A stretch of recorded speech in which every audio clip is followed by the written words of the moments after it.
Hi everyone, welcome to Talking Mental Health. This is episode number 10, and today I'm joined all the way from the United States of America by a good English friend of mine, Mr. Ryan Verey. How are you, pal? Doing good, mate. How are you? Yeah, doing good, thank you very much. How's life over on stateside? Crazy, mate. Crazy time and everything that's going on. COVID obviously is affecting everybody worldwide in different ways. Politically, the whole nine. I mean, it's just a very strange, very strange time. Fair enough. And you're in Virginia, aren't you? So you're quite close to the action. Real close, yeah. We're about a mile and a quarter from the Pentagon. So we got, the helicopters go over the house multiple times a day, and you see all this activity that's kind of going on. We're waiting for him to press that red button, really, and for it all to just be over. Yeah, I can. It's interesting watching it all from this side now. Having been in it for so long and then seeing it from outside, it's comical almost sometimes. I don't know what it's like there, but just looking from the outside in, it almost seems like a circus. Yeah, mate, it absolutely is. And I think being I know I got an American passport now as well. I'm a dual citizen, and kind of having to check yourself and be like, you're part of this craziness that's going on at the moment. And yeah, it's just a circus is a very good way to describe it. Yeah. So what's life been like for you guys since, I guess, COVID started? I know you've not had a national lockdown, but I guess each state's been a little bit different. So what's it been like over the last 6 months for you? Yeah, strange. In a weird way, I was actually just saying this to my wife the other day. The time, I can't believe we're in middle, almost late October, because I thought when all this happened, I thought, wow, this year's going to drag, and all the nutty stuff that's come with it. I thought it was just going to be a real difficult, dragged out year. It's actually gone pretty quick. But it has been different, and it's posed its own challenges for sure, both from a business standpoint, a personal standpoint. Like you said, we didn't really have a national lockdown. It was more of a, please kind of do this. And my wife and I, we definitely bought into it. We did it because we wanted to see how this was going to play out. So we self-isolated. We haven't seen a lot of friends that we would usually see literally on a weekly basis. We haven't seen them since February. I think there was one time, and that was July 4th. We had, two of our closest friends come round, and that was a debate: should we do it? Shall we do it? So we're trying to do what's right. My wife comes in contact with a lot of people on a daily basis at work, and they're trying to, manage their expectations of what they should do. So we fully bought into it. Got through the summer without, no vacations, which we usually take a couple, no trips. Like I said, not really seeing families, all the Memorial Days. 4th of July's, Labor Days, usually doing something, and nothing's kind of really happened. So it's just been a massive change. I think what helped is not knowing how long it would go on for. So you always live in this mindset of there might be an update soon. Things have got to get better soon. Just keep going. If someone would have said to me back in February, like, it could, September, October is going to roll around, and that would have drove me mad. And so I think just rolling with it and letting it see how it plays out is definitely kind of helped me get through it personally, because I can be a little bit, if I'm alone with my thoughts a little bit too long, I want to do this, and I get very distracted very easy. And so to know that I would have been isolated, so to speak, for such a long period of time, that would have been a lot more difficult for me to take. Yeah. And apart from work, how have you distracted yourself in your free time? What have you been guys, I know you said you've not really been going out, so have you been spending a lot of time at home doing stuff, or have you slowly ventured out here and there? How's that gone? Yeah, so we kind of made conscious efforts to do things that we never otherwise would have done, and trying to check ourselves on TV time and not let that.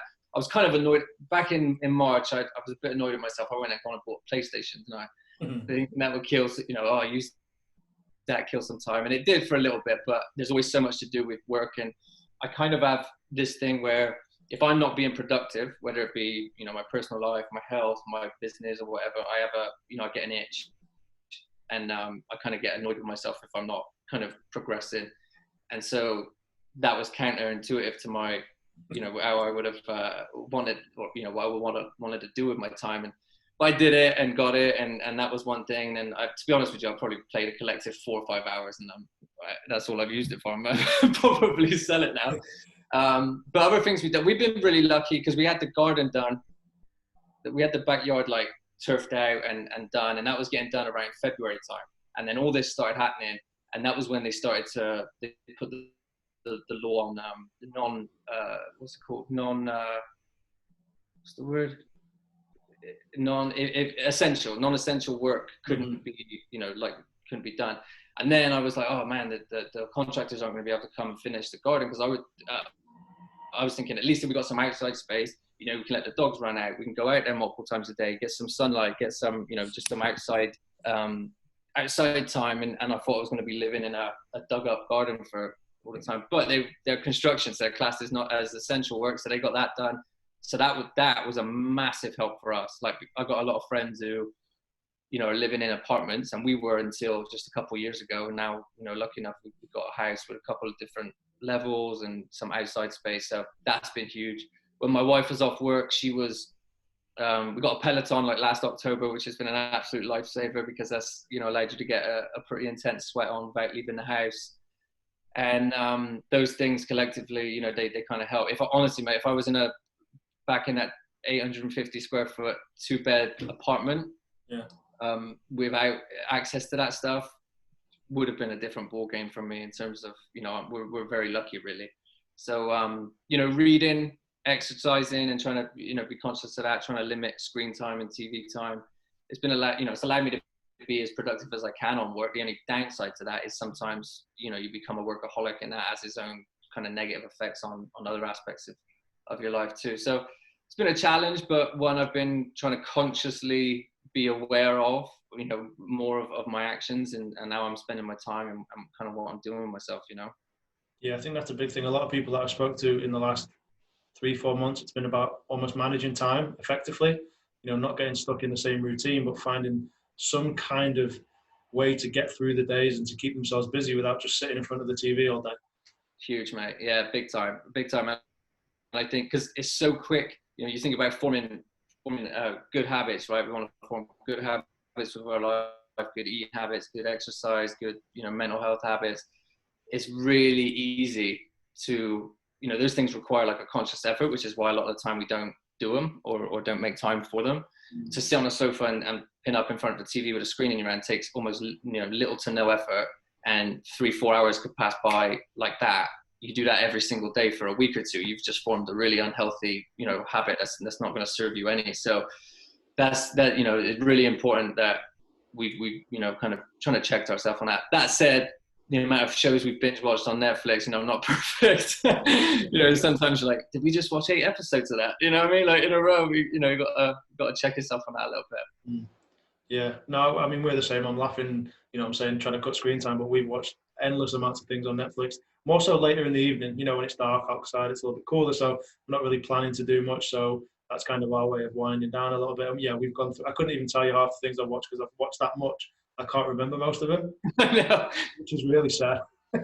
It comes up on your thing on Netflix, you're like, dude, have we watched that? It's like, yeah, we watched that 2 weeks ago. You're like, wow. Yeah, crazy. So I just wanted to kind of go back a little bit, because I posted something recently, I can't remember if it was on Facebook or Instagram, about, you know, GCSE results in school, etc. And you left a comment that just kind of stuck in the back of my mind. I know we kind of went back and forth a little bit, because you were saying that when you were younger in school, you weren't a great student, you didn't learn particularly well. I think you said something along those lines. And I assume it would be your teachers didn't have high expectations for you. I just vaguely remember something about, you said about being a plumber or something like that. Like, I don't know, just explain that to me a little bit, because that kind of made me chuckle. Yeah, so I mean, much like, you know, we probably grew up in the same era, you probably relate to this a lot, and I know schools probably changed a lot now, but you know, all the kids get slapped with this label, this ADHD label. And you're like, well, if that was around, you know, if that word or term or whatever, I never heard that as a kid, but I think 90% of us would have been, you know, I definitely would have been under that umbrella. And then, you know, and thank God I wasn't given meds and stuff to try and control that, because I think a lot of it's just being a kid. Yeah, I was just hyper. I was just energetic. I love school. I was very social, very outgoing. You know, obviously I played sport, and that kind of just, I don't know, that has a way of just automatically making you popular, I think. So I really enjoyed school for the social aspect of it, but to pin me down, especially in a class of for an hour, doing a topic that I wasn't interested in, or found difficult to, like maths and science and things like that. I didn't get it. You know what I mean? I didn't apply myself well there because I don't know, I just wasn't interested in it. And exactly that. Like, I think a lot of the teachers didn't manage those kind of, maybe people like myself to be better. And it was almost this like, whether it be even conscious or subconscious, to the teachers, like, right, we all know the path that kid's going to take. We all know the path that kid's going to take. And to be honest, and that kind of just set in my mind. I was like, well, why do I need to learn this? Because to be honest with you, as soon as I hit 16, I'll do my GCSEs. I'll probably leave. And I was literally debating year 10 and 11. What should I be? Should I be a carpenter or should I be an electrician? Because I'd done the bricklaying stuff from, like, I think the age of 13 or 14. My dad was like, right, you're not going to sit here for 6 weeks in the summer holiday and just do nothing. You're going to go work with Mike, who was his friend, who was a builder. You're going to go work with him. And I'm so thankful for that lesson, because that taught me a lot. But one of the main things it taught me is I didn't want to be a bricklayer. You know what I mean? I didn't want to be a builder. But I would see other people on the site, and I'm like, well, he looks cleaner than I'm covered in mud, and I'm out here in the rain. He looks clean and tidy. Like, oh, electrician, oh, carpenter. He's making things that look nice. We're just digging ditches and doing all this, kind of crap stuff. And so that was where my mindset was, because no one, I don't know, I just didn't really feel like I had much guidance or help in school. They had it makes me laugh. Like, they had a careers office, like a career, and I can't even remember who the person or people were. And I know it was I know we had to go see them at some point and do some, like, mandatory kind of classes, but I don't remember ever getting any help from it. The other element of it, I was pretty good at football, at that age, and I would have loved for somebody just to come up and say, you can have a career in sport in some way, shape, or form. And I never, I just felt like I never got that guidance from school. Don't get me wrong, I probably was a nightmare for a lot of these teachers and these careers advisors to even sit down and spend that time with me. And, I was probably really hard work. So I'm not saying that they treated everyone the same. I don't know. But if they did, I just feel like they were letting us down a little bit. Mm. And for me at 14, 15, to just be thinking, well, like, nothing else was even an option, because it wasn't made an option. At that age, you need, like, people to say, these, you have more than these options. All my friends from other schools, and even within my school, it's the same thing. I'm going to be a plasterer. I'm going to be an electrician. I'm going to do, it was all trade work. Mm. And I bet you've got a lot of friends too. In fact, it's the fact, and we'll get onto that, I suppose, in a minute, but I did end up going on to university for a bit of a stroke of luck. And out of my core friends that I, like, grew up with, and spent time with, outside of school, and are my best friends even to this day. I think there's only 2 of us, out of about 8 or 10 that actually went to university. So that shows you, that alone shows you everything. Yeah.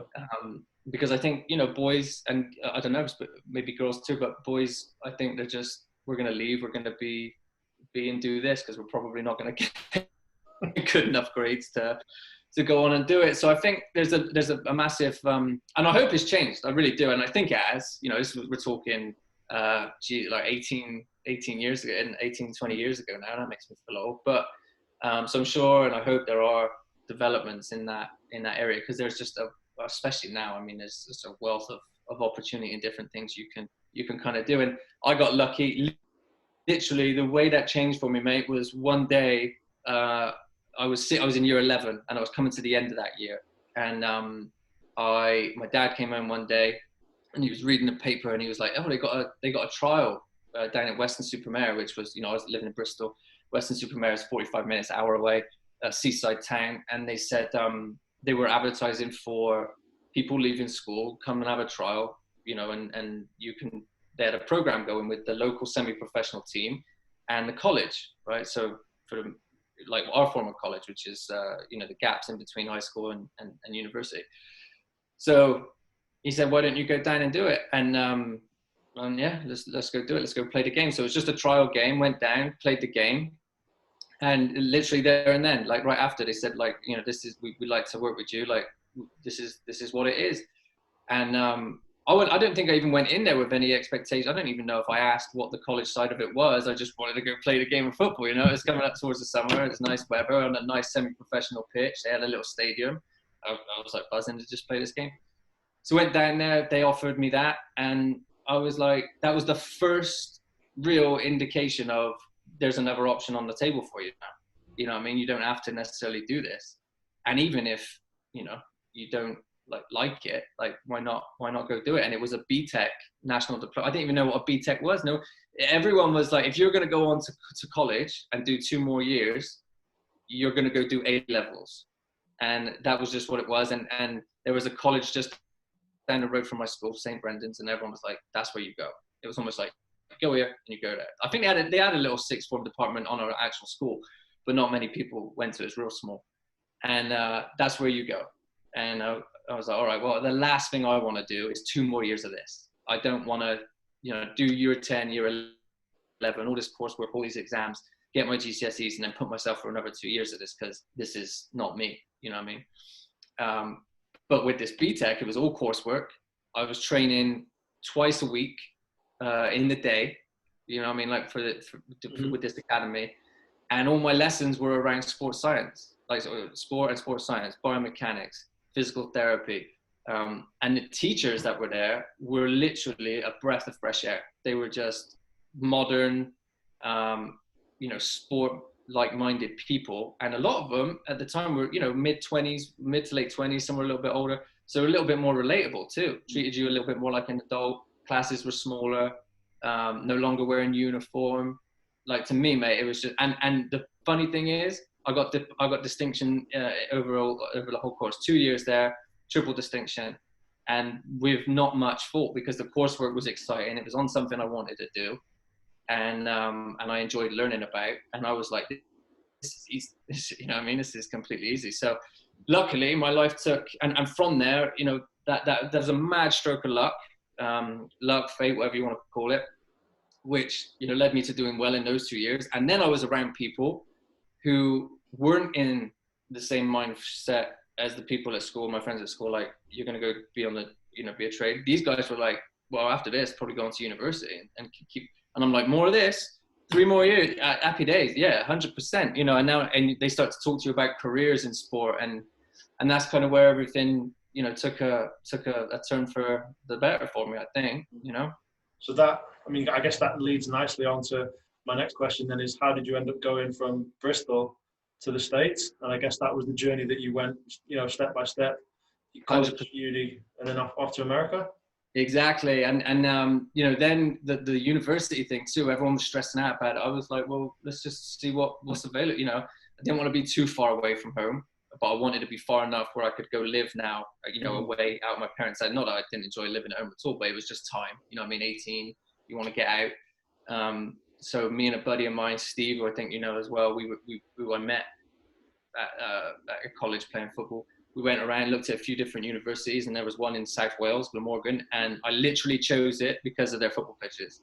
Uh-huh. They took us around. We looked at all the, you know, the sports labs, and they're now it's phenomenal. Like, since we've left, they've poured so much money into it. It's one of the best, you know, as indoor 3G, as a football course. I mean, one of the lads that did that course is now the assistant to Jose Mourinho at you know, João. He's the assistant to Jose Mourinho at Tottenham, and you know, they have all these football related courses, so they've come on leaps and bounds. But even back then, they took us down to, you know, we looked at the sports labs and all the different, oh yeah, this is fine, this is cool. And then when they took us down to where the pitches are, it was where the Welsh national team trained. It was when the Welsh rugby international had a game in Cardiff Millennium Stadium, they trained there.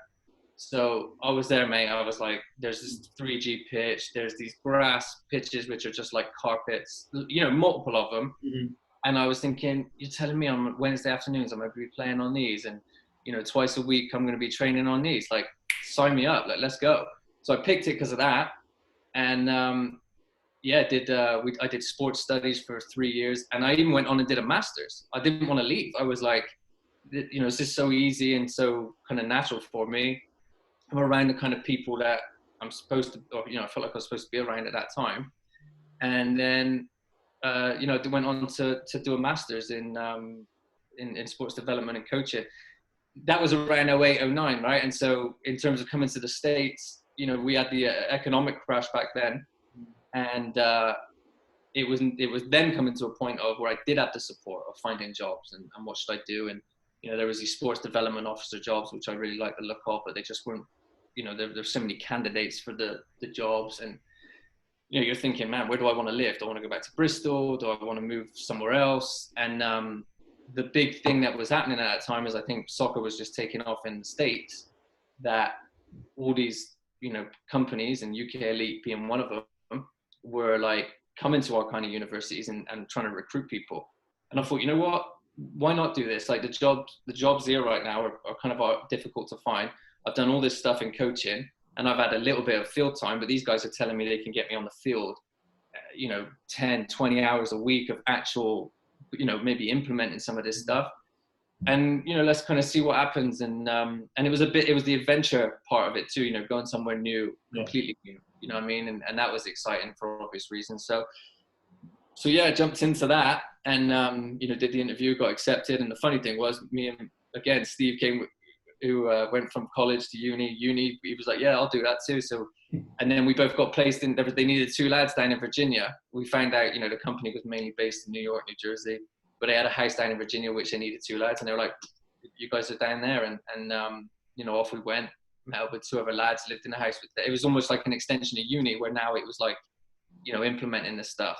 Money weren't great, I'm not going to lie, but it was, as you well know. Yes. But the experience, I want to change it for the world, you know, and that's kind of how I ended up here, and they can't get rid of me now. Mm-hmm. Yeah, I mean, yeah, similar to my journey. I've actually been to Glamorgan. I did my UEFA B down there in 2009 with UK Elite. They had that link with the FAW. That's right. What's the guy's name? Dave Adams. He was. Dave Adams, yeah. Yeah, he was brilliant. And I'm trying to think who else was on it. One of the Allen brothers was part of the coaching delivery team, and an older fella. He was like lovely, like a bit old school, but like really nice guy. And I remember just spending time with a lot of the UK Elite lads that I'd been out with the year before. You know, on the AstroTurf pitch. I think it was it February or March? It was cold, it was windy, it was wet, but like there was a group of like 30 of us, and it was just a brilliant week. You know, and they was like, as you would expect to be treated, but they went above and beyond. You know, they wanted you to learn, they wanted you to go away with something, not just your qualification, but a deeper understanding of coaching, a deeper understanding of the game. And I think they brought like a couple of younger coaches in from Cardiff just to put some sessions on for us, and they had that link, and it was just, you know, a really, really enjoyable week, and it was one I'll never forget, partly because, you know, so good, but partly because just the people I was with as well was just made it fantastic.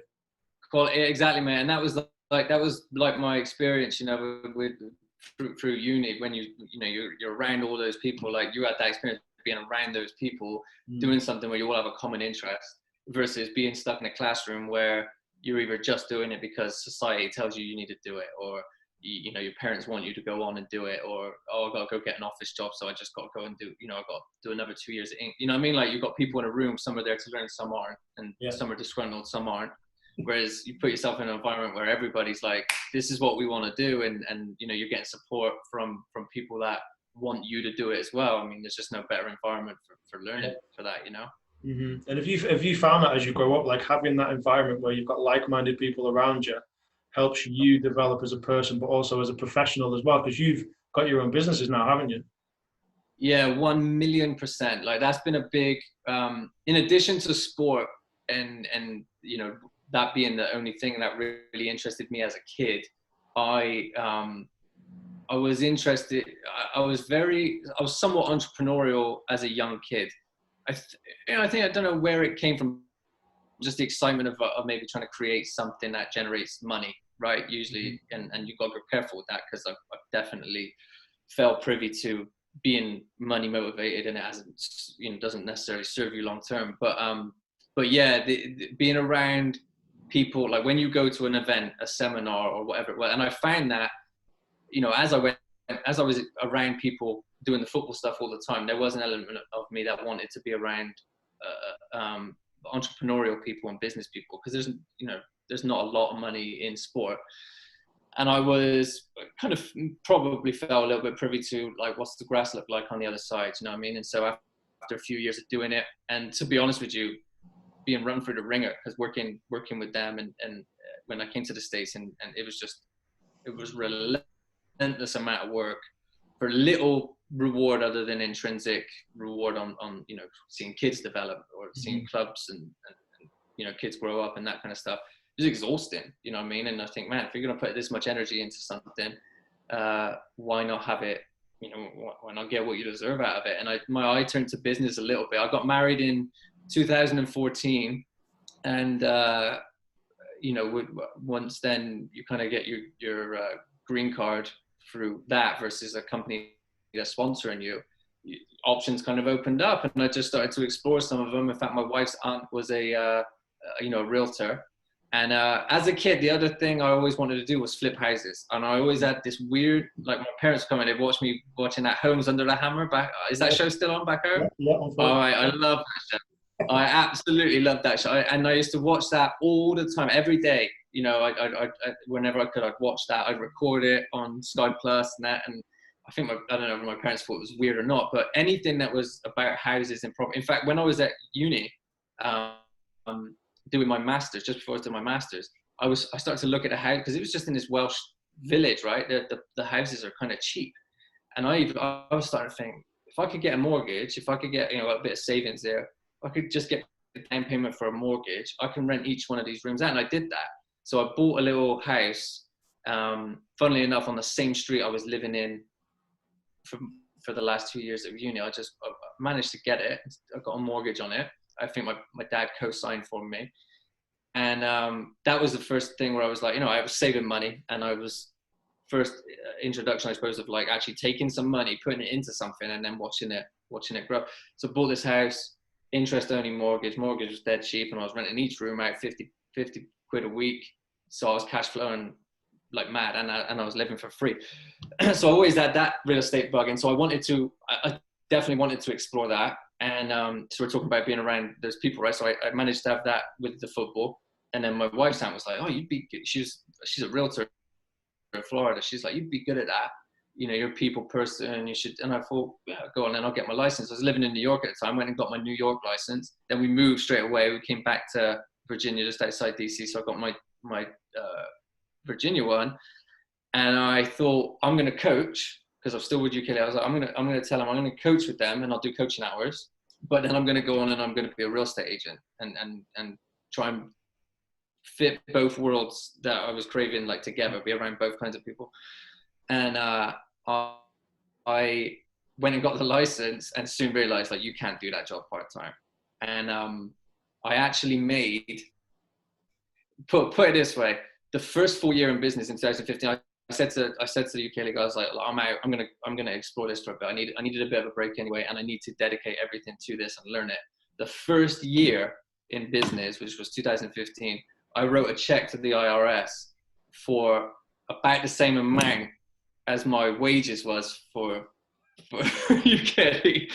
And although I was pissed, because I was like, oh, that's a lot of money to be given away in taxes, I thought, well, that just shows the growth, right? And what you can do, because you're now spending that in taxes, which means you're earning more. Mm. And since then, yeah, it's gone on, and all my businesses have really stemmed from real estate. So I went from being a real estate agent, learned like marketing and sales. Then I started to be around people that were more investor minded, and like, because I wanted to get into that world. So I was like, how can I get into that? And I think by seeking out what you want and seeking out who's doing it and how you can be and spend as much time around those people as possible, is as important as it gets, because you need to see what they're doing. You need to see how you can add value to them, how they can add value to you. And I think if you can push yourself and be in that environment in whatever you do, whatever it is you want to do, go seek out the person or people that are doing it and go be around them and do anything for them. Do things for free if you need to do it. Just, learn from them, because you can learn real quick from them. So yeah, I agree 100%. I think being around those people it just makes you feel good. You know what I mean? Because you're all kind of wanting the same things, and you're trying to learn from them, and maybe they're trying to even learn from you. But massively important. You got to surround yourself with the people that are doing or wanting to do what you want to do with your life.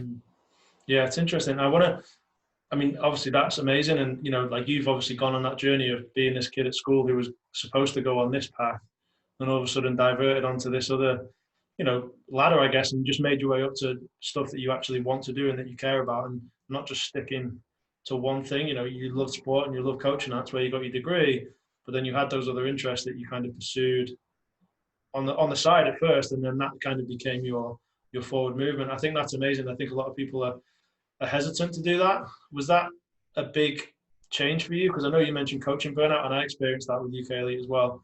Got to a point where I was on the field 7 days a week, and I was getting home and answering calls and replying to emails, and I just literally hit a wall. So I'm guessing you've experienced a little bit of that, and that probably had a knock-on effect on your personal life. But then, what was it like to make that jump away from that into the other world? That's a great question, and I think a lot of naivety led that. And I've always done, and just explaining my story here, right? I've always kind of done what Dogs awake. Say again? Dogs awake. Yeah, dogs. I've noticed someone walk past and he's like, should stop barking in a minute. But I've always done what I've wanted to do, and never. And I've analyzed this a lot recently because I have to check myself now. Because as you get experience, whether it be in life or business or whatever, and you go to execute on something, as we get older, I feel like we have these fears or these like things telling us like it's not going to work, right? Or, oh, you can't do that now because now I've got more, now you've got a mortgage, now you've got a wife, now you may have kids. It gets harder to take those risks. Whereas when you're young, I think you just got to take them, and you just got to do it. And for me, it wasn't. I never, honestly, when I made the jump from coaching to real estate, I don't remember one element of like self-doubt or this won't work. I think it was like I worked my ass off, and if I just keep working my ass off, I just assumed it would be fine. Mm-hmm. And so with that naivety, I think you can achieve a lot.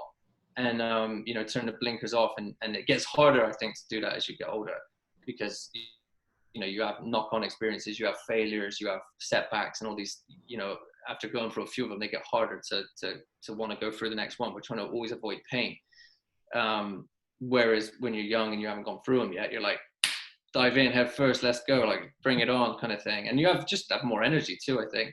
So I wouldn't say it was hard. I was really excited.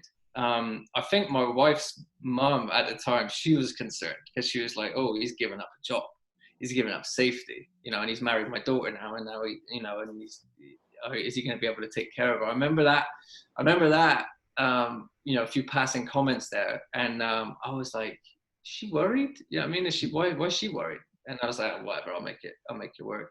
And after doing it within the first year, making a success of it, I think you get encouraged by that and excited by that. You're like, oh, how can I do this again? The downside to it is, and one of the things that led to issues for me were, you have to be very conscious about the reasons why you do things or why you want certain things. Because when I jumped into real estate, I moved from the people that, like my football friends, like we have common goals, common likes and dislikes, little things like sarcastic banter, you know what I mean, like the joking around all the time and being around that like laddish. And I've always been around that because I was playing football, always in that what we call like your locker room mentality. And if you listen to a lot of footballer podcasts, that's the thing they struggle with the most after retirement. It's just not being around that culture and that environment anymore. And I definitely experienced that when I jumped into real estate, because it was a whole different thing. It was very cheesy. It was very like, I started to learn about like affirmations and all this kind of like cheesy stuff, which is like, man, if I told the lads what I was doing here, being in for a bit of stick. Yeah. So it was a different world. And then it's almost like you've got to be careful of what they're telling you, because that world's telling you, do more deals, make more money, live the life you always wanted to live. Right. And do this and do more. And you can always do more. And you can always do more. And you start doing it and you start making more and doing more. And it's good for a couple of years. But I definitely got to a point where just a couple of years, 2018, 2019 was a big wake up for me. I was experiencing a lot of different things, challenges and stuff, because I started to ask myself, why? Like, why is so transactional? One deal, next deal, done, more. Oh, stress that one deal won't close. I'll stress that, this is going to happen and this is all going to fall down. And then I'm like, what am I doing it for? Like, what am I, And you have goals and things, but then even your goals that you're trying to set for yourself in life. You're like, are these my goals, or are these goals set by what society is telling me I have to have? I have to have a big house. I have to have rental properties. I have to have a nice car. And I'm like, you have to really think, I don't even know if I want this stuff. You're just telling me I want it. You know what I mean? So that was a big thing for me, because I never felt that I think a lot of people around me in the football world and the coaching world were less materialistic, happier, and more satisfied with their work. Right? What they were doing was what gave them motivation to then be happy. Going into the business world, which a lot, and specifically real estate, there's a lot of greed and I don't know, just a lot of materialistic values that I think they take action on, and I've had some struggles in kind of dealing with that, trying to untangle that and work that out. Which, to be honest, the last 2 years have been very difficult. And how have you dealt with stuff like that? And before I let you answer that question, it's interesting because since I've left the States and I've gone into kind of transitioned into more coaching in terms of I don't like the term, but life coaching, it's very similar in the sense that you're saying there's a lot of people out there that will tell you this is what you've always wanted, the big house, the cars, the money.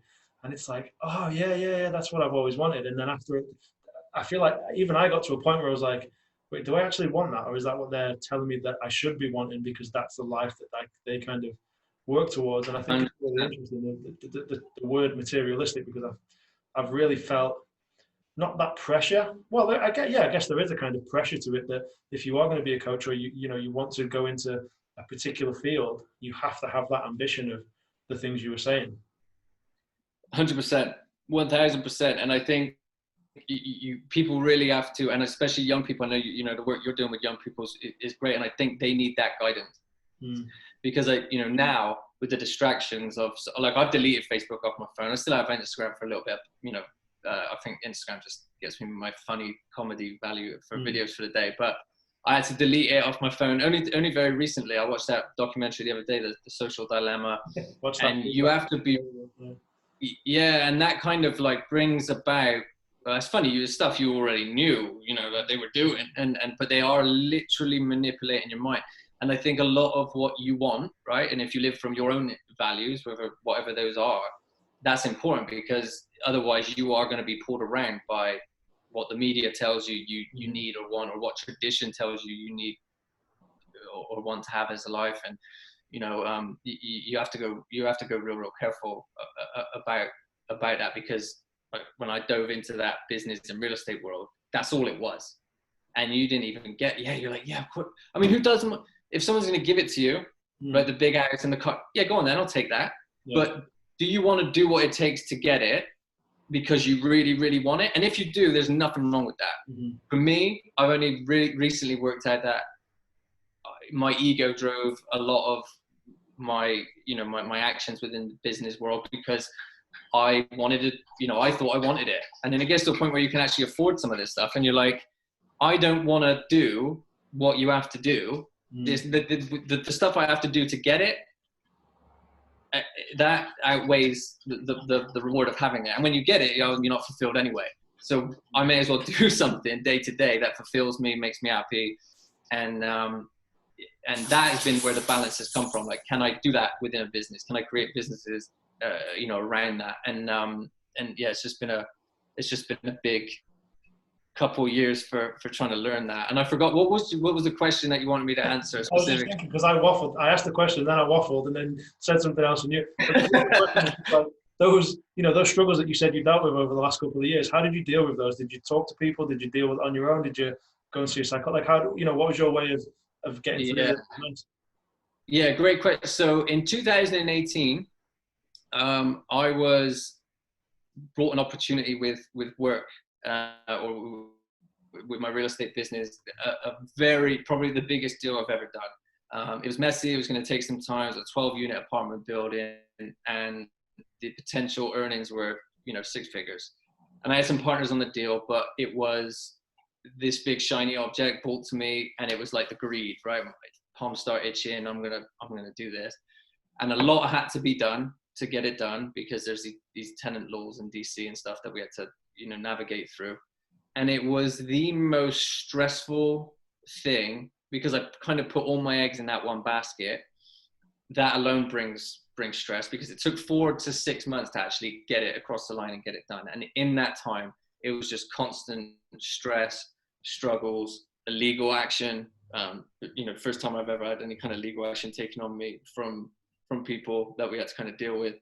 It was in, and this apartment building was like in what you'd call the hood. So I'm going in there as a white guy, going in there from time to time and having to deal with like just being in that place. It was, honestly, man, it was very stressful at times, very scary. And I let greed and the money kind of deal with that. And I think this is kind of where it all started. I was starting to self-question, why is this worth it? Is it worth it? I know that the money's fine, but like, this is a lot. Like, I'm staying up at night. I'm having, I'm experiencing anxiety for the first real time, and all these kind of things. And also not trying to talk to someone. The only person I probably would have spoke to is my wife. And I was like, I didn't want to unload it on her, because you see it as a man. I think you see it as a little bit of a form of weakness, right? Which is completely wrong. It's actually a form of strength. But I kind of find it hard. I find it hard to so I that was the thing of keeping it in. It was literally just me. And my partners had the deal, and they were aware of kind of what was going on. But my job was to literally navigate everything from within on my own. And yes, I didn't talk to anyone. And what was really difficult, then you get to a point of, you're dealing with that kind of knocked us for 6, really pulled the carpet out from under us. And then I started to feel all these things of guilt, because you start to think, oh my God, like, how can I now bring up this stuff, which to her seems so trivial? Like, this person's just lost, their father. And like, the last thing she wants to hear is me kind of complain or vent my concerns with what's going on in my world. And not only that, like, I'm close to her parents too, so I was dealing with it myself too, obviously not to the same degree. But that happened. Our apartment flooded, right? We had under a flood, and we just, one of the dogs we got in April, the floors got wet, and she like chewed away at some of the flooring, and she swallowed a bit of wood, and she needed an operation which was life-threatening. And it cost, it was a lot of money. And I'm trying to fight with the association, because it was, it wasn't our fault to place. And all this was happening at the same time. And I was literally, man, I was thinking, it was like every day you wake up and you're like, I just got to catch what falls next, and just like, what am I okay with? You know what I mean? It was just constant stress. I had employees at this point in the business as well. So you got to go into the office and you have to almost put on a face for them as a leader. And you kind of feel like entrepreneurs and business owners, they're like the forefront of it. And I think we don't want to show weakness, because it's like, wow, if our leader is feeling like this, like, he's the one who gives me confidence every day. You know what I mean? You build up all these things in your head that don't really exist. So it's difficult, really difficult. A lot of stuff happened at the same time, and I had no one to kind of talk to about it. And to throw in all that, what I was kind of alluding to before, is that's when I started to question, like, why am I even doing this? I don't enjoy what I do day to day. I'm literally when you self-evaluate, I was literally doing it just for money. And even the things, and regardless of what anyone tells you, mate, regardless of how much money you make, it will never ever be enough. So you have to be happy with what you have in the, at any given moment, because there is no end or no destination. There's just the journey, and as cheesy as that sounds, that is the case. There is no end. You don't just stop. Oh, I've got enough money now, stop. You'll never do that. So you have to enjoy those pressures and thrive off of them, or you have to ask yourself, what you're doing. But to answer your actual question, didn't talk to anyone. And it wasn't until that was 2018, towards the end of it, last quarter of 2019, kind of rolled around, and it just got to a point where I was like so burnt out, and so with everything that had gone on. And I think this is why talking is so important, because if you can talk it out and it almost gives you the stamina to maybe keep going. If you hold it in, you are going to hit a wall at some point. Where I got to that point where if you would have said, there's a deal, for your business, is all you got to do is go down there and get this one piece of paper and I'll give you 100 grand. Like I wouldn't have been motivated. You couldn't motivate me at the beginning of 2019. You could not motivate me by any. I didn't even to the point where, and I didn't even. I only said this to my wife recently. It got to a point where it's like I didn't care anything. Like, take it all away. I didn't care. I just wasn't motivated to do anything and just didn't care anymore. And I went into the office, and the one employee I had left internally, who was, I was grooming to kind of push on and be a higher level person in the company. She was like, I need to talk to you. And I was like, okay, what's this? And I was just numb at the point. I was like, whatever. You can't tell me anything that I'm not ready for. This, And she said, I've been, you haven't been in as much, and I'm just on my own, and yada yada. And I was like, you want to leave? And she's like feeling like she's letting me down, and really I've let her down because I haven't been giving her the support and the tools she needed. And she said, yeah, I think, and she's crying, like telling me, thinking like she's letting me down, but Laurie, don't worry about it. It's all good. Because I even in my head at that point, I thought, I can't continue this business this way anyway. I've got to break it all down and really work on this, because I don't have the energy or the motivation to keep going in the direction I was pushing it. And I no longer even know if the reasons of where I was wanting to take this company and push it, I even care about it anymore. You know what I mean? I didn't even, I needed to really stop either talk but to someone about it, think like he left the office with her that day, because I was done too. And she was, I think the relief on her, I was like, life's too short, it is what it is, don't worry about it. And really from a business standpoint, it was awful, because I had leads in there and people that we were so close to doing contracts and deals with. God knows how much money I left on the table in the pipeline. I could just say, hey, 2 more weeks, just wrap these up, don't worry about any new stuff, just wrap up what you got, let's get it. But I didn't care, mate. I just didn't care anymore.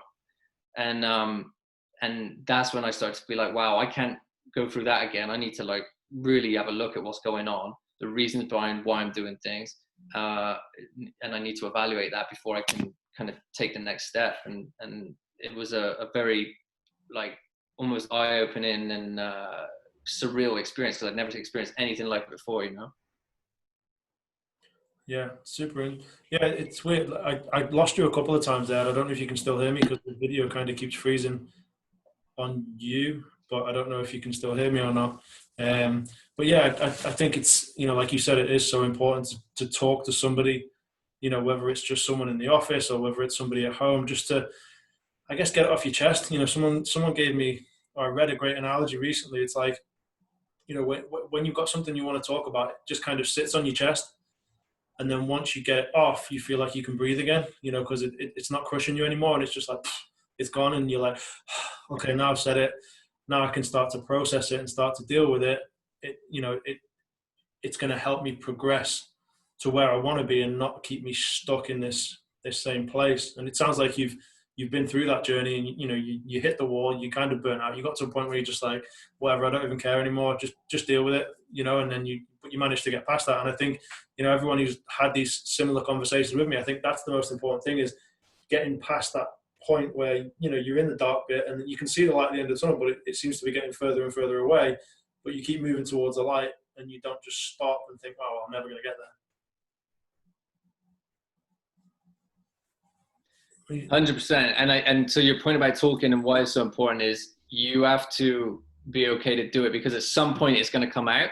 And if you don't bring it up yourself in the way you want to bring it up, and what's probably the most appropriate and helpful way to you, it's going to come out in another way. And that happened to me too. The way in which I was like, I want to tell my wife about this, but I don't know how, because again, she's experiencing a great loss and going through stuff and dealing with it like an absolute champ. And I'm over here bitching and crying about, different things. And you start to think, but at the end of the day, you can't help the way you feel and what makes you feel that way. So Mine got to a point where I think she called me out on something, like, what's going on, blah, blah, blah. And I just, boom, out it came, and I lost it almost in an argumentative way, because it was my immature or like, you know, male way of like actually putting it out there on the table versus just saying, listen, I've got to talk to you about something. I'm really struggling with this. I've never experienced it before, so bear with me a minute, because I'm this is new to me too. It came out in you know, we were almost having to start to get a bit of an argument, and I'm like, I think I'm depressed, so I'm dealing with that, you know what I mean? And it's like, you kind of throw it out there, you know, and see how she takes that. And she was like really blown back and taken. And I thought, what was really eye-opening to me at that point is I was like, how is she not seeing it? Because like the way you feel inside, you think you're portraying that on the outside is not necessarily true. And that's why it's really important, because you know, I was like, I don't know if this is depression, I don't know if it's anxiety, I don't know what it is, but this, like, I'm not motivated to do anything anymore, and I don't know when it's going to end, because I've never been like that. I've always been very motivated and very high energy, and now I'm the complete opposite, and it's almost like you feel like you've lost your mojo, but it will come out in the wrong way.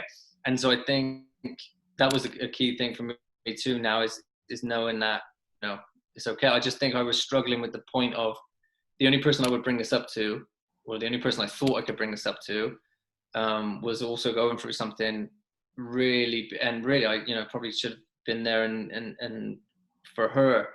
And I think the reason we kind of got through is I think she probably wasn't expressing how she was going through what she was going through at the time, and we were both in this state of numbness almost. And so there was some common ground there. I think she saw, you know what, I'm struggling, and maybe, you know, communicate my feelings with you, and so on. And so that actually ended up bringing us a little bit closer together. And so now, you know, we try to chat about things a little bit more, be a bit more open about, you know, the way we're kind of feeling. She even said to me, why don't you go talk to someone? And my immediate reaction to that was absolutely not. Like, why? And now, like, you know, I think people think, oh, you go talk to a therapist. You think that's a big, you know, I think in my head it's a big deal. I know people who are extremely well, you know, mentally strong, have healthy lives, and on paper and the way you see them, they do the right things, and they're trying to work on themselves. And part of what they do is they speak to a therapist, and it's not because there's something wrong. It's because, what's the point in going when there's something? It's like, I started to go see a functional medicine doctor because I hate the way the healthcare system's set up in this country. And I don't want to go when I get sick for them to just give me a bunch of meds that, you know, are probably overkill.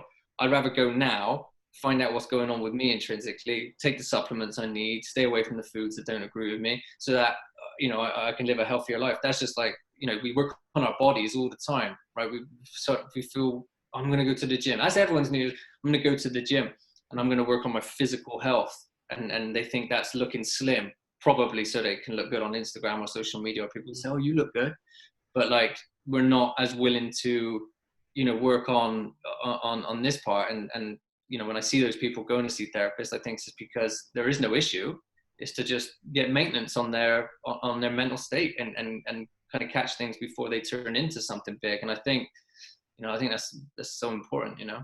Yeah, that's interesting you mentioned that. You know, you talk about the physical health. In my mind now, when you're saying that, people go to the gym to stay healthy. They don't want to start going to the gym when they've already become unhealthy. And I guess it's the same with your mind as well. You know, you're trying to keep your mind ticking over so it stays healthy, not going as a reactive. You know, it's about being proactive, isn't it? It's about yeah, proactive, you know, being prepared before you reach the point of, not of almost no return, but the point of you think, no, this has gone too far. I should have started 6 months ago. You know, and yeah, like you're saying with the gym, you know, by the time you go to the gym and you think, oh, I'm already too big. Oh, I should have started when I said I was going to start at New Year, or, you know, that day after my birthday, or that Monday when I promised myself. So I think, yeah, that's really interesting. And has it been good for you and Amanda to kind of, you know, now that you kind of hit that wall together almost, you know, you're almost more comfortable now just getting home from work and being like, what a day. Definitely. You know, before, and I feel much more comfortable now voicing things to her, and she's kind of great with it. She, you know, again, you, as a man, I think you think, I can't tell my wife this, she's gonna think I'm weak. But it's just one of those things. Usually, you know, we make things up in our head that don't exist, and we build literally lifestyle things that we do to avoid these things, when in actual fact, they're all just, you know, it's an illusion. I mean, she's been unbelievable with that kind of stuff. And from then it, just felt a lot better, because when you're going through it, to be honest with you, she's a champ too, because I'm one of those ones I'll blow up. You know what I mean? I'll not at her, but like I'm very kind of energetic with, oh God, I had this happen today, and this idiot, and I just need to kind of like get it off my chest. And she's just there cooking or whatever, and she's just listening and letting me, because she knows how to handle me and how to kind of deal with that stuff. And but I think when the dialogue kind of goes back and forth, and you see there's someone who's actually listening and there for you to talk to, massive help. And honestly, I couldn't imagine, if you're dealing with something on your own, if you're a person that lives on your own, that's a very, I think, almost borderline dangerous place to be, if you're kind of going through something like that. And finding someone or some outlet of being able to talk to it is really important. It's easy to say once you've gone through something, and it's not that difficult, but it is, of course it's difficult. It's like when you start to recognize you're getting overweight, that first point of going to the gym or eating better, when is the hardest. But we all know, once we take those steps, those initial steps, that's literally 80% of the battle. Yeah. Like getting on the Peloton, I want to talk myself out doing it every day. I don't want to jump on there 45 minutes. I'm like, oh, it's going to be this. I ain't got, and then I'm going to take ages to recover, and I got to do this today. And I build up all these things in my mind that don't really exist. But really, I'm like, right, get ready, get the shoes on, because once you're on the bike, there's no getting off. Once you started, you're not going to just jump off at that point. So I think if you can find someone or an outlet of some kind, and just take the initial thing to do it, I think it's going to be a lot easier, because otherwise you blow up. And I think I knocked Amanda for 6 that time when I did blow up. She's like, this is the first I'm hearing about this, and this seems pretty serious. And I was just like, yeah, I don't care about a lot of stuff at the moment, and you have to bear with me, But yeah, I think it's super, super important about being able to talk, and just understanding that it's not it's not a weakness. I'm glad you mentioned the social dilemma as well, because I actually watched that, I can't remember, Monday or Tuesday this week. And like you said, I knew everything they said. I was like, yeah, I know they do that. And then afterwards, I said to Kelly, I was like, I'm going to delete Twitter. Now, the reason I picked Twitter is because I use Twitter, to try and promote my business, et cetera, and the work that I'm doing.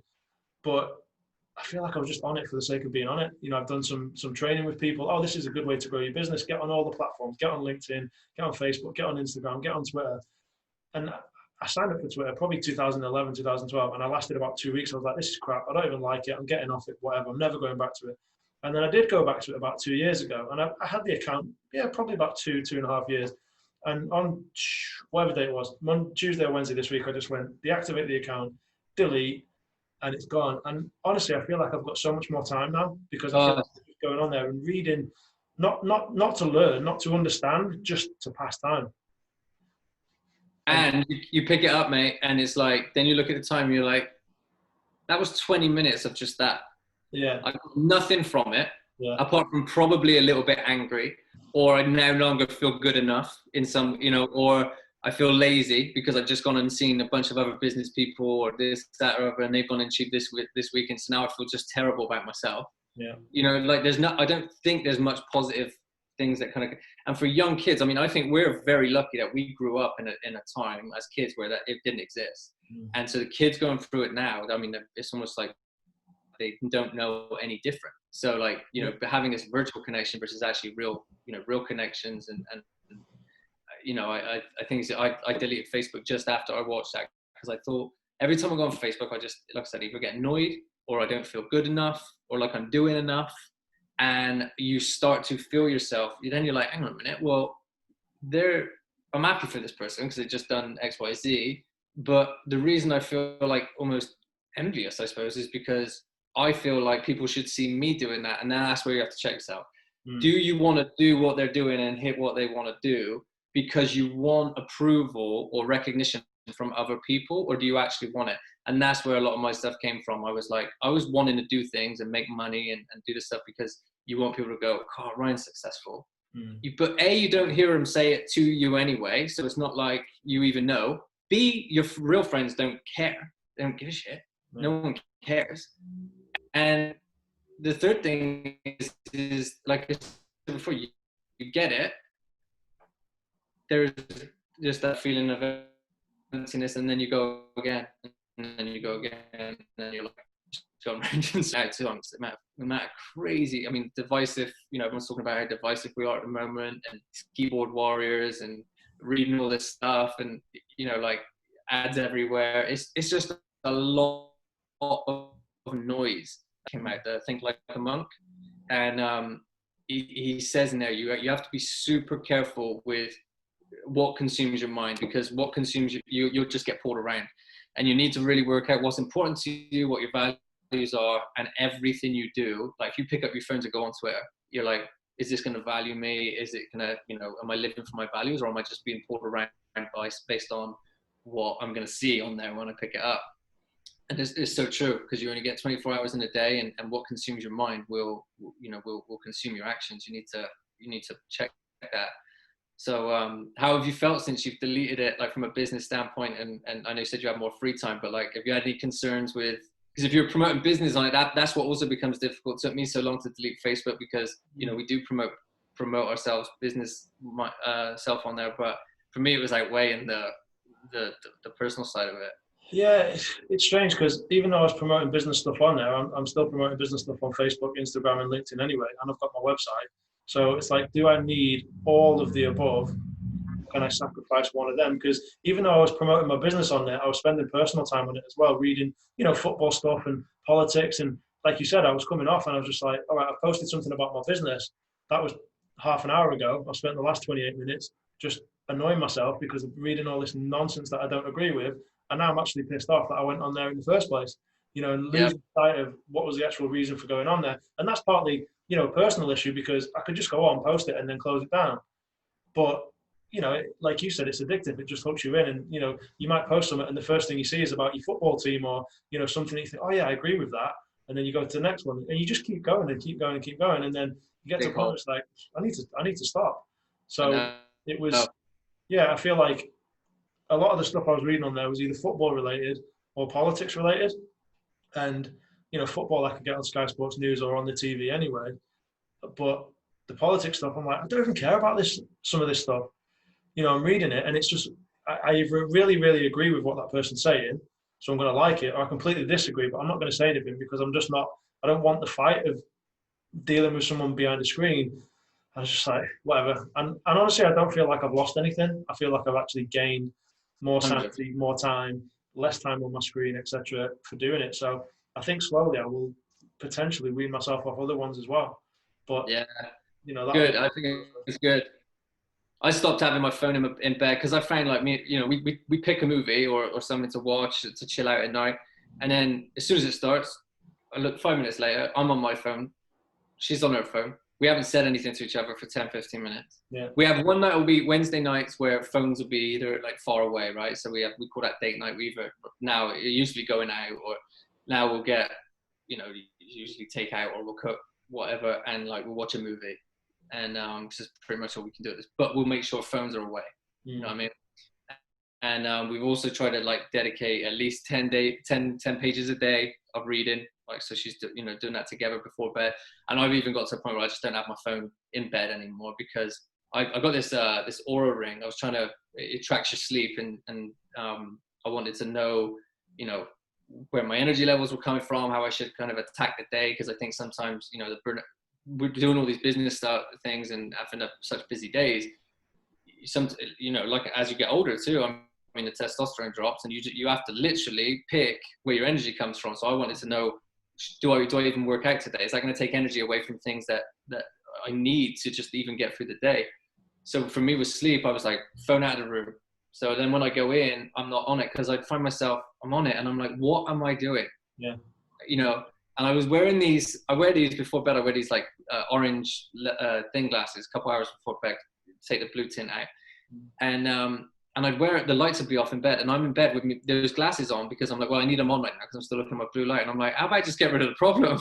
Just take that out and put it over there, because I'm not doing anything productive on it. And if anything, it's stopping me from going to sleep. My mind's racing, because I'm thinking of what some idiot has posted about, like you said, either some football stuff or some political thing. Now that's in my head, and I want to bite back. You know what I mean? It's just like, it's just not good. Yeah.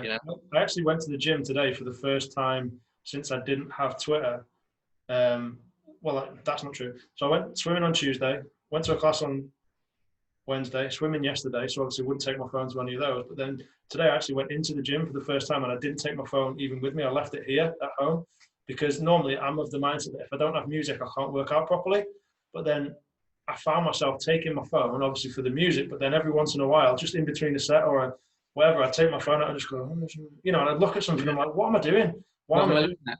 So Yeah. today, I probably spent less time at the gym than I normally would, but I felt like I did so much more because I wasn't having those little breaks in between where I was, I'll scroll for 30 seconds or whatever. And it just felt so much better. I felt like what I wanted to do at the gym, I did, but I didn't waste any time doing other shit on my phone that just didn't need to be done. So, yeah, I think slowly over time, it'll take a little bit, but I'm probably going to wean myself off social media more and more. Like you said, you got rid of Facebook already. I've got rid of Twitter. Instagram, I do like to a point because it's more pictures and you don't really have to read as much. Exactly. That's the But, reason I kept that one. but even sometimes now, I find myself searching and I'll scroll and just see, for football stuff, and I'm like, yeah, not real. And again, I'll spend 15, 20 minutes, and I'm like, not relevant. Get rid of it. Move it to the side. So, yeah, I think the more time goes by, the less time I'm spending actually with my phone.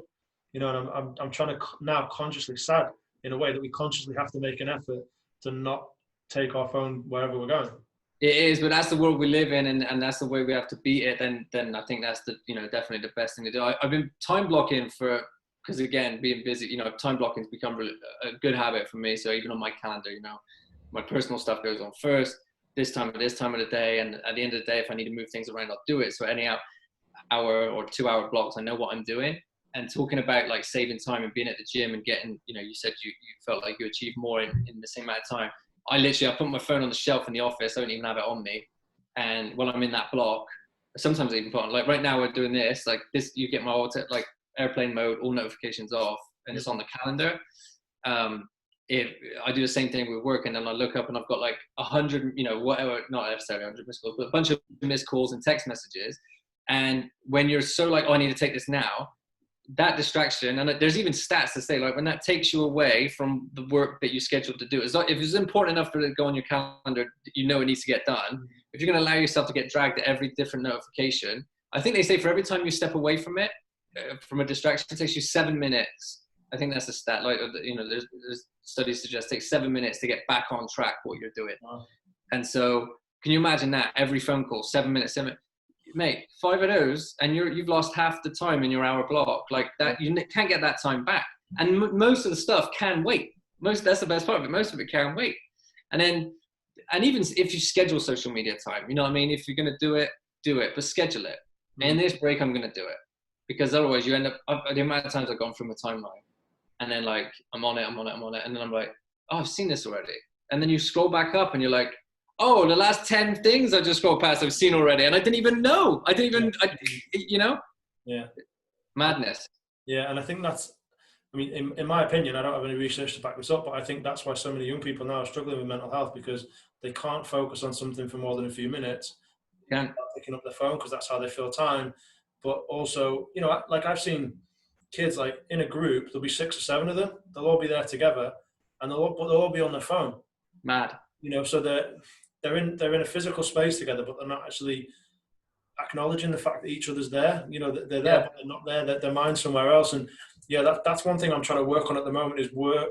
I'm trying to set up a workshop actually where I can go into schools and have some science to back this up and some data and some like little experiments to do with the kids and to show them that, despite being here, you're actually over there, or you're not even in the building. You know what I mean? Like just having that backup, because I think that is a big deal. And I feel like I've experienced that to a point, with spending, I say spending time, it's wasting time on social media, because everything that you want to see is there, according to that documentary that, they pick and choose what you see and when you see it.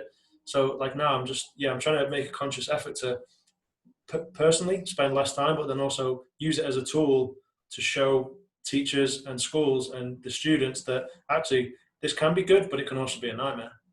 So, absolutely.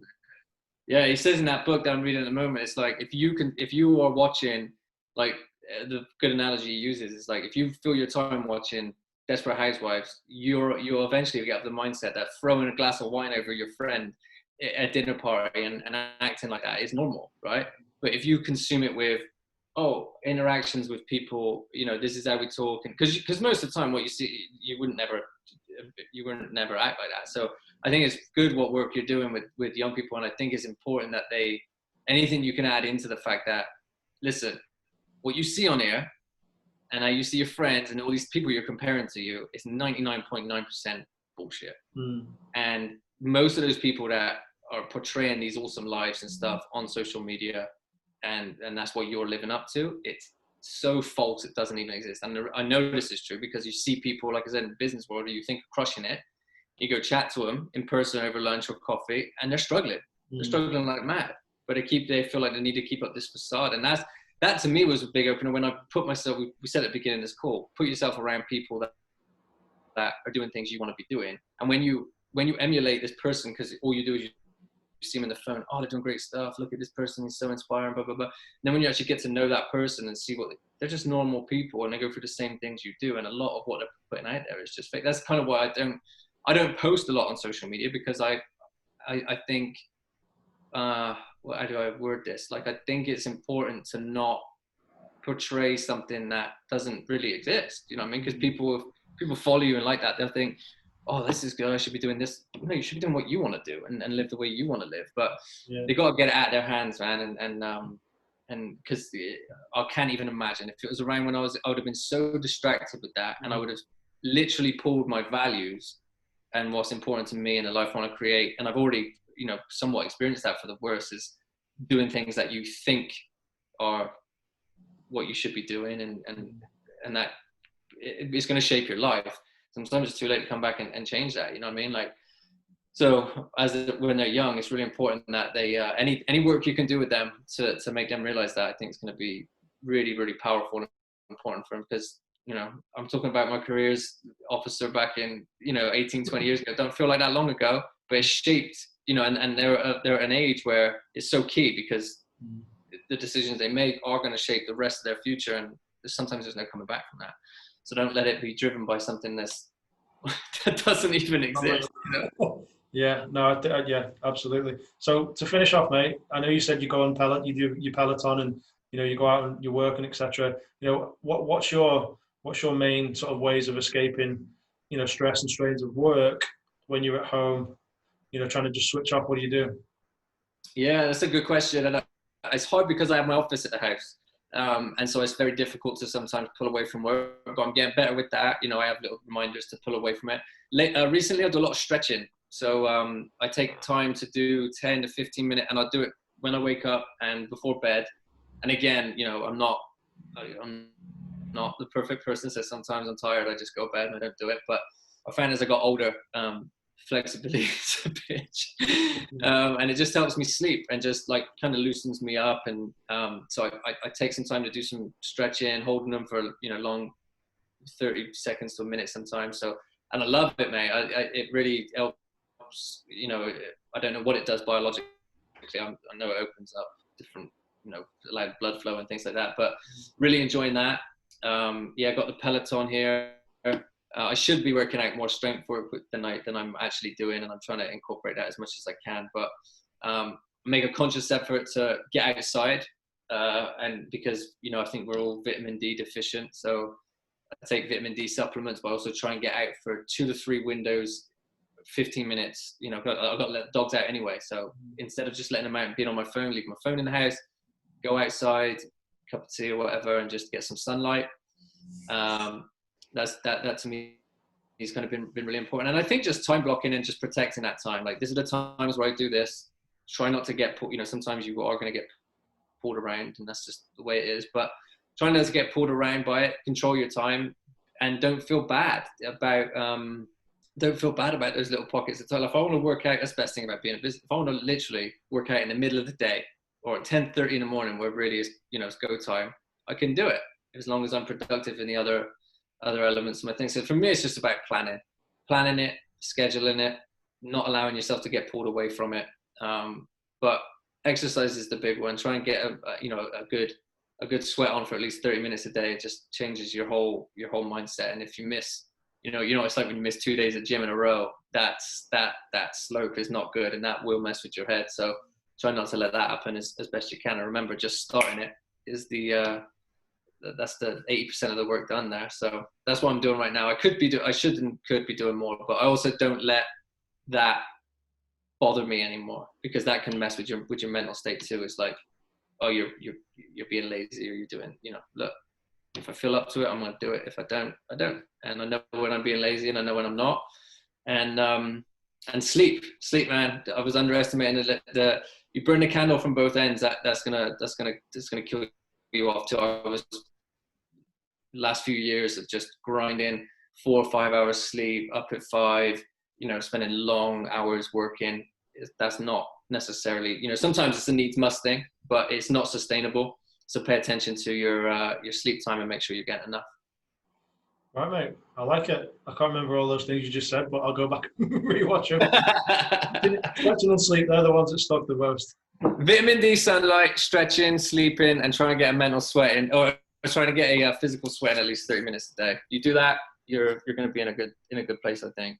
Love it, mate. I really appreciate you spending time on your Friday. Friday. Yeah. To spend some time chatting. I'm sure you got a busy day ahead, so thanks again. Hope you have a great weekend, and I'm sure we'll touch base again soon. I appreciate it, bro. You keep up the good work. Thanks, Ryan. Take care, my friend. Cheers, mate.